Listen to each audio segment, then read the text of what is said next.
señor Abudón se despertó de golpe en la barra del bar del pueblo. Debido al sobresalto que hizo, su brazo derecho casi tira la botella de aguardiente, si no fuera porque la atrapó en el momento justo. Al poner la botella en la barra, empezó a sentir los crudos efectos del alcohol, y como un golpe, el reflujo y la acidez se juntaron en su garganta y esófago, quemándolos a ambos, producto del alto consumo de tequila y otras bebidas.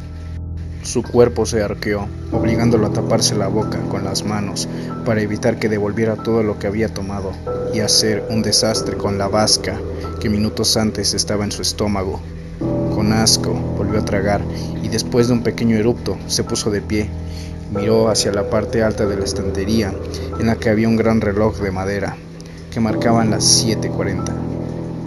Después de maldecir, tomó su violín y después le chifló al cantinero, que como un rayo se dirigió hacia donde Abudón estaba, para después preguntarle que si no se aventaba otro trago. Abudón contestó que no. Le dijo que tenía que irse y que se le estaba haciendo tarde para ir a tocar un evento que quedaba 1 hora y media del bar caminando, y que se vería con sus hermanos en ese mismo lugar para comenzar a trabajar. El señor Abudón era músico y solía cantar en los tríos de guapangos, cuya función era amenizar las fiestas de los que pagaban por el servicio, y esta vez tenía un evento, uno grande, como él decía, a las 9 p.m, en el que le pagarían bastante bien. Era una fiesta para celebrar el 2 de noviembre, el día en el que los muertos regresan para convivir con los vivos.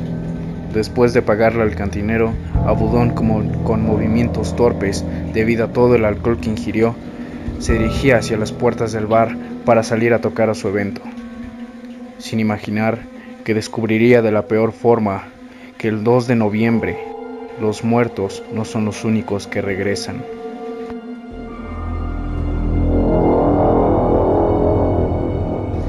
Mientras avanzaba por el camino de terracería, el atardecer que hace un rato iluminaba su camino se había ido. Ahora caminaba por un sendero bastante oscuro, en donde la luna llena era la única fuente de luz y que a duras penas iluminaba el camino por el que Abudón iba. Mientras caminaba, recordaba sus tiempos como infante, durante estas épocas en donde las ofrendas, las flores de cempasúchil y las historias de terror se apoderaban de la atmósfera tranquila del pueblo, convirtiéndolo en un escenario en donde lo sobrenatural era real y se encontraba en las sombras, esperando por algún desafortunado que vagara solo. Sin previo aviso, el relinchar de un caballo se escuchó a lo lejos. Con gran velocidad, corría sobre el camino de terracería. Los pasos del caballo y su relinchar se escuchaban tan fuertes e imponentes, haciendo que Abudón mirara hacia atrás.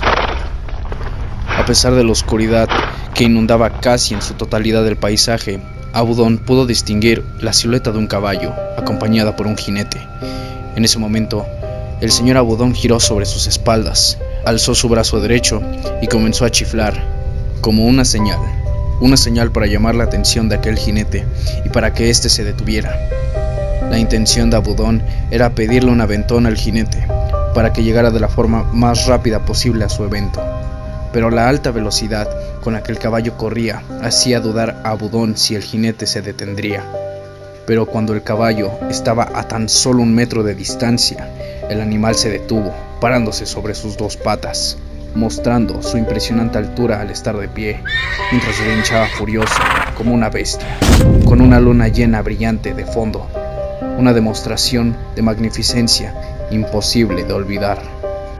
Cuando el caballo dejó caer sus patas delanteras, hizo que el suelo vibrara, además de levantar el polvo, cubriendo con la figura del caballo y el jinete, generando un ambiente de misterio e intriga. Abudón se quedó con la boca abierta, debido a la impresionante llegada del jinete. Giró su cabeza hacia los lados, para volver en sí, para proceder con su petición. Buenas noches, patrón. Disculpe la molestia. Perdone que lo detenga mientras cabalga, pero ¿le podría pedir un favor? El ambiente, que hace unos segundos estaba plagado por el ruido que hacía la bestia de aquel jinete, se sumergió en un silencio espectral y profundo. Con el silencio viene la calma, pero este silencio es diferente. es inquietante y para nada placentero. Es como si el tiempo se detuviera. Ni siquiera los grillos cantaban. Todo ese silencio ocultaba algo escalofriante dentro de él, y Abudón, muy dentro de sí mismo, lo sabía. No hay ninguna molestia, mi amigo. Dígame, ¿con quién tengo el gusto? Cuando la nube de polvo se disipó, nuestro protagonista pudo ver con todo detalle al jinete y a su bestia. Iluminado por la luz de la luna, el jinete era nada más y nada menos que un charro, pero no cualquier tipo de charro. Lucía diferente.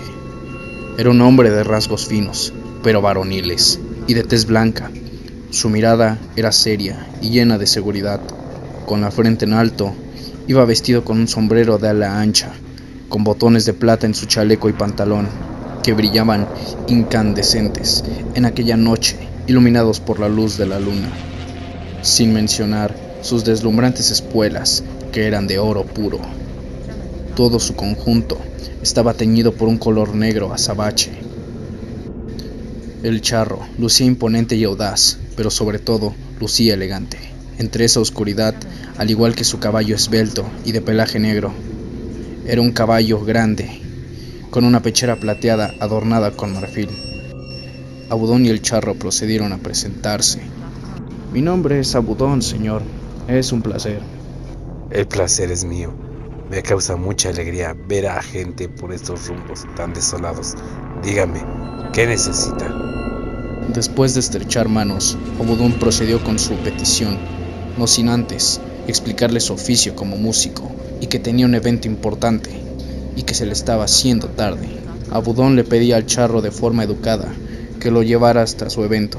Si lo hacía, podría pagarle con centenarios o tocando varias canciones para él, además de invitarle un trago como muestra de gratitud por el favor. El charro bajó la mirada, dejando que su sombrero le tapara la mitad de su cara, dejando ver únicamente la parte inferior de su rostro. El charro se quedó callado por unos segundos, hasta que decidió interrumpir su frío silencio, soltando una pequeña risa, además de cambiar su semblante serio por uno sonriente. El charro alzó la mirada y después aceptó la oferta de Abudón. Me parece perfecto, mi amigo. De hecho, también tengo que ir cerca de ahí, al Panteón del Dolores. ¿Usted lo conoce? Yo lo conozco muy bien. Abudón respondió que sí, para después recalcar la enorme coincidencia de que ambos fueran a lugares cercanos entre sí. Era como si todo se hubiera alineado para que se encontraran en ese camino de terracería. El charro le contestó que lo había sorprendido bastante, pues en sus viajes la mayoría de gente con la que se encuentra nunca tiene nada que ofrecer, solo están dispuestos a pedir.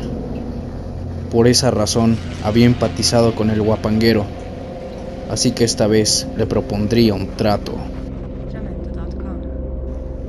Yo también tengo un evento, mi amigo, y necesito que un guapanguero vaya a armonizar la fiesta. Hoy es el día en el que mis amigos andan libres por doquier. Le pagaré bastante bien. Es uno de esos grandes, como usted lo llama, pero si no tocas los sones que te decimos, es probable que nunca regreses, y sería una gran pena desperdiciar a tan buen músico. Por el contrario, si tocas todo lo que te pidamos, usted regresará siendo rico. En ese momento, el charro sacó una enorme bolsa, cuyo interior sonaba como el choque de unas monedas con otras, y cuando el jinete puso la bolsa sobre las manos de Abudón, este se sorprendió por el peso de la misma, y al abrirla, su rostro se encontró iluminado por la riqueza. Lo que había en la bolsa eran centenarios de oro, muchos centenarios, que brillaban de una forma inexplicable. Será tan rico que podría comprar la cantina en la que le gusta emborracharse y ponerla a trabajar para usted. Entonces, ¿qué me dice? ¿Está de acuerdo? ¿Sí o no? Pero, por alguna extraña razón, el señor Abudón tuvo un presentimiento, así que lo único que atinó a decir fue que tal vez no tendría el suficiente tiempo para asistir a los dos eventos, pues probablemente se le estaba haciendo tarde y todavía tenía que recorrer más camino. Usted tiene todo el tiempo del mundo, amigo. Ya no lo piense más y súbase, yo lo llevo, dijo el charro, y sacó un reloj pequeño del bolso de su chaleco para mostrárselo a Abudón. El reloj, además de ser de oro, marcaban las 8:10 de la noche. Abudón se sorprendió mucho por el reloj, pues desde niño siempre había querido tener uno así, y como si el charro pudiera leer sus pensamientos, estiró su mano para entregarle el reloj, el cual colgaba sobre sus dedos. Como si estuviera bajo hipnosis, Abudón estiró su mano para tomarlo. Cuando el reloj cayó en sus manos, el charro le dijo que tomara la bolsa y el reloj como un anticipo. Volvió a sonreír, pero esta vez de una forma maliciosa, para después preguntarle si tenían un trato. Abudón lo pensó por unos segundos. La duda sobre si debía aceptar las cosas del charro o no invadía su cabeza, pero su avaricia pudo más que él, siendo esta la vencedora en su debate interno. Una vez que Abudón subió al caballo negro, este salió a toda velocidad hacia su destino. Cuando estaban cerca del cementerio, el charro tomó un camino diferente al habitual. Abudón cuestionó al charro, y este solo le respondió que tomarían un camino diferente, debido a que la entrada principal se encontraba cerrada. Algo no iba bien. El charro tomó un camino que Abudón jamás había visto en su vida, siendo que él conocía el pueblo como la palma de su mano. Literalmente, no había rincón que no hubiese visto antes, pero no había de qué preocuparse. A veces los caminos se veían distintos durante el día y la noche. Cuando llegaron al panteón, Abudón le preguntó al charro acerca de lo que se haría en el evento. ¿Acaso celebrarían el 2 de noviembre, cantando y tomando al lado de las tumbas de sus difuntos en plena noche? El charro lo miró sobre su hombro. Con su mirada seria, le dijo al músico que solo sería una pequeña fiesta en el cementerio, solo eso, y que no habría problema en cuanto al horario, pues hace tiempo había hecho un trato con el dueño del cementerio para dejarlos festejar entre las tumbas. Abudón bajó del caballo y el charro lo hizo después de él. El charro ató al caballo a un viejo tronco de color gris de un árbol sin hojas. Después de dar un par de palmadas en el torso del animal, se dirigió con Abudón hacia la entrada, hecha por un par de rejas que funcionaban como puertas. Cuando el charro abrió la reja, esta rechinó, haciendo eco en aquel cementerio solitario y callado, cubierto por una delgada neblina, dándole el aspecto perfecto para una película de terror. El charro invitó al músico a pasar primero. Este accedió, y después de que el charro cerrara las rejas, lo guió hasta el lugar de la fiesta. Mientras Abudón caminaba por el mar de lápidas y cadáveres enterrados, se percató de que estaba en la parte más vieja del cementerio, una área abandonada desde hace años, con varias lápidas abiertas y cubiertas por la vegetación, un lugar derroído por el tiempo, carcomido por los hongos y cubierto por moho. Mientras seguía al charro, Abudón empezó a sentir frío, mucho frío. Inclusive, mientras Abudón respiraba, salía vapor por su boca y nariz. Mientras más adentraban en aquel cementerio, el frío se hacía más intenso e insoportable. El camino parecía interminable, hasta que Abudón pudo ver a lo lejos que había una fogata, y a su alrededor había una pequeña multitud de gente, riendo y platicando entre sí. El charro le dijo que este era el momento idóneo para comenzar a tocar. Abudón asintió con la cabeza. Una vez que sacó el violín de su estuche, comenzó a tocar una canción muy conocida de ese pueblo, el querreque. Mientras se acercaba con el charro hacia la fogata, la música pareció animar a todas las siluetas, pues empezaron a bailar y a cantar. El charro le cedió el paso al músico, permitiendo que éste llegara al centro de la fogata, dejándolo atrás. Abudón se tranquilizaba mientras tocaba. Después de todo, solo había sido su paranoia la que lo había hecho imaginar y experimentar todas esas emociones negativas. Se llenó de felicidad al ver que por fin le había llegado el ansiado día de la suerte. Le había pegado al premio gordo. Después de este evento, tendría tanto dinero que no sabría qué hacer con él, pero su felicidad fue interrumpida al ponerle atención a los invitados y a la situación en la que estaba. Mientras tocaba, podía escuchar voces que cantaban en coro, un canto gregoriano de forma lenta y grave. Toda la gente del evento, sin excepción, estaba vestida con trajes de gala de color negro, al igual que el charro. Todos eran pálidos, sin pelo ni cejas. Todos sonreían, pero no tenían dientes. Su boca era un hueco oscuro, al igual que sus ojos.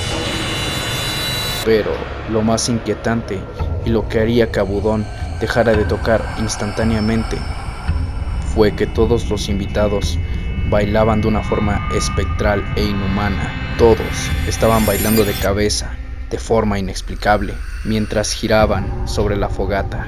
Lo que parecían ser cantos se transformaron en gritos de dolor y agonía.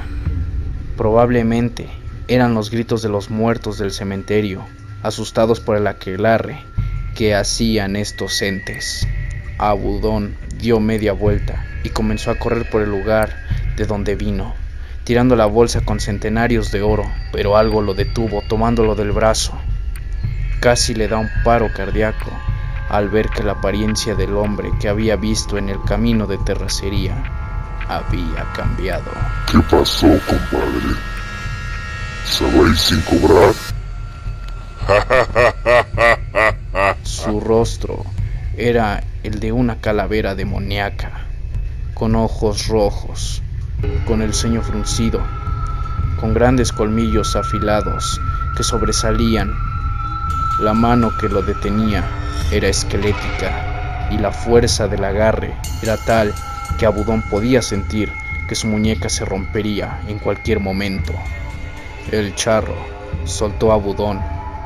Este estaba dominado por su miedo. Sentía que su corazón estallaría en cualquier momento. Lo único que se le ocurrió en ese momento fue tocar con su violín una canción religiosa para asustar a aquellas ánimas de bajos planos. La melodía se llamaba Santo Dios. Mientras tocaba, pudo ver cómo todo a su alrededor se desvanecía. Los demonios que bailaban, la hacienda en donde estaba, todo estaba desapareciendo.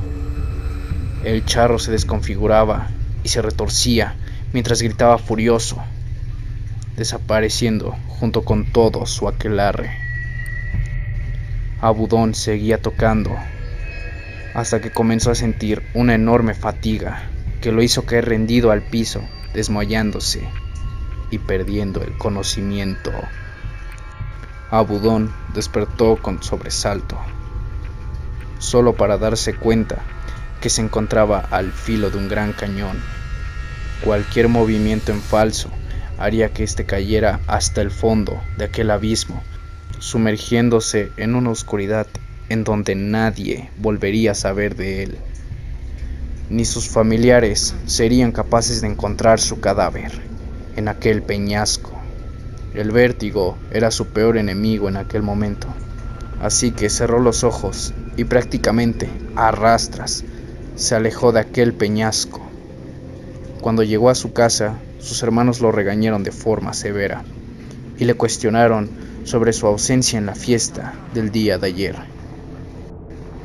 Le dijeron de todo.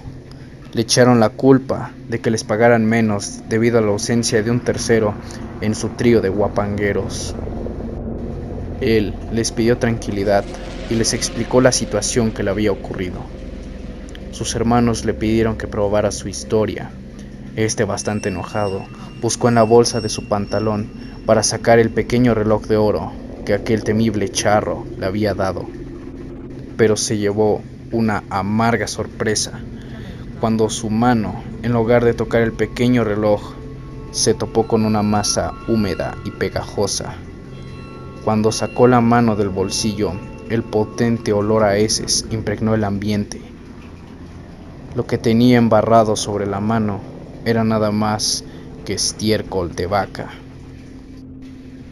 Sus hermanos lo miraron con asco y él solo rompió en llanto, tirándose de rodillas al suelo. Sus hermanos pensaban que seguramente se había emborrachado tanto que había alucinado. Con gran lástima lo ayudaron a levantarse para evitar que siguiera haciendo el ridículo en plena calle.